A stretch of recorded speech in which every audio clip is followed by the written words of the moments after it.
Assalamualaikum warahmatullahi wabarakatuh. Halo semuanya, perkenalkan nama saya Nesa Alsya Putri dari kelas A5 PGSD 2025 dengan NIM 25060246.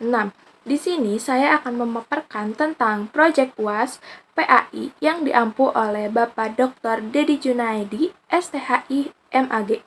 Di sini saya akan menyampaikan materi tentang strategi memakmurkan umat, solusi untuk masjid, pendidikan, dan pemahaman Islam. Selamat menyaksikan.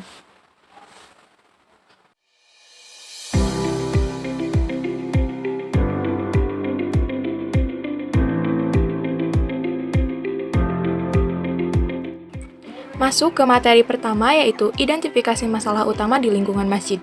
Kondisi saat ini, masjid seringkali terlihat seperti gedung yang hanya berfungsi saat jam sholat saja, sehingga potensinya sebagai pusat kehidupan masyarakat menjadi hilang.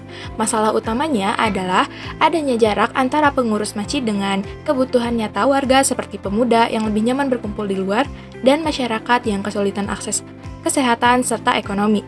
Masjid belum hadir sebagai solusi atas persoalan hidup sehari-hari, melainkan hanya sebagai tempat ibadah formal. Selanjutnya ada soal 1, rencana strategis pengembangan masjid. Yang pertama ada religius spiritual. Programnya yaitu kajian tematik dan malam bina iman.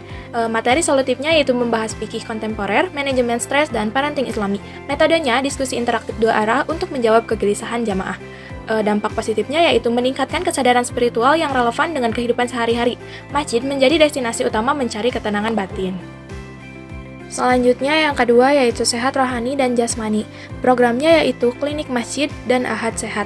Metodenya yaitu penyediaan layanan pemeriksaan kesehatan gratis, rutin, dan senam bersama di halaman masjid. Materinya yaitu layanan cek kesehatan rutin setiap minggu pagi dan kajian kesehatan mental berbasis Al-Quran. Dampaknya yaitu masjid menjadi pusat kesehatan komunitas yang meningkatkan kesejahteraan fisik, meningkatkan kualitas hidup jasmani, serta memberikan ketenangan batin bagi jamaah. Selanjutnya nomor 3 yaitu cerdas, intelektual, emosional, spiritual.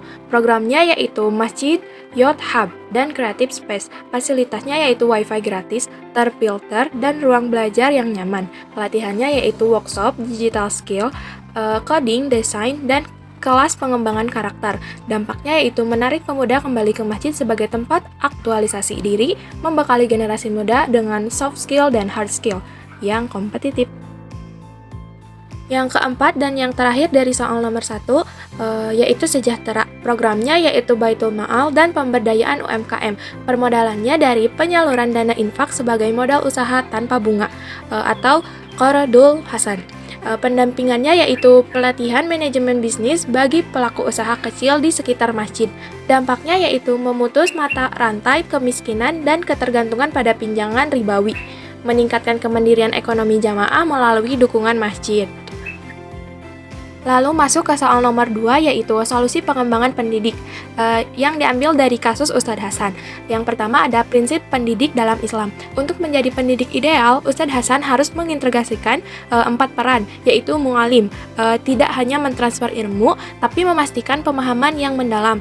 Yang kedua ada murabbi, menyayangi siswa layak anak sendiri, fokus pada pertumbuhan karakter. Yang ketiga ada muzakir, memberi nasihat dengan kelembutan bukan kekerasan.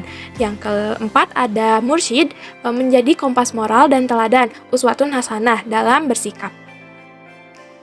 Lanjut ke poin 2 yaitu strategi praktis meningkatkan hubungan emosional. Yang pertama ada metode check-in, perasaan. Sebelum memulai pembelajaran, tanyakan kabar dan perasaan siswa secara personal. Yang kedua ada sistem reward atau apresiasi, mengganti hukuman keras dengan apresiasi terhadap usaha sekecil apapun dari siswa. Yang ketiga ada dialog terbuka, lingkaran diskusi, mengatur meja kursi melingkar untuk membuang kesan guru di atas siswa, guna mendorong keberanian bertanya. Selanjutnya, poin ketiga dan terakhir dari soal nomor 2 yaitu contoh metode pembelajaran kondusif. Yang pertama ada problem based learning, PBL Islami, yang memberikan kasus nyata di masyarakat lalu meminta siswa mencari solusi berdasarkan dalil agama dan logika kritis. Yang kedua ada ice breaking berbasis nilai, game singkat yang mengandung pesan moral untuk mencairkan suasana. Yang terakhir soal nomor 3, konsep dasar Islam. A. Islam rahmatan lil alamin. Islam adalah agama yang membawa rahmat kasih sayang bagi seluruh alam, bukan hanya untuk umat muslim. Ini mencakup toleran antar manusia, pelestarian lingkungan, dan perlindungan terhadap hak asasi makhluk hidup. Yang B-nya, ekonomi syariah. Sistem ekonomi yang berlandaskan syariat Islam dengan prinsip utama. Yang pertama ada larangan riba, bunga yang memberatkan. Yang kedua ada larangan gharar, ketidakpastian atau penipuan. Yang ketiga ada keadilan dalam bagi hasil, profit and loss sharing. Yang keempat ada tujuannya adalah falah, kesejahteraan di dunia dan akhirat.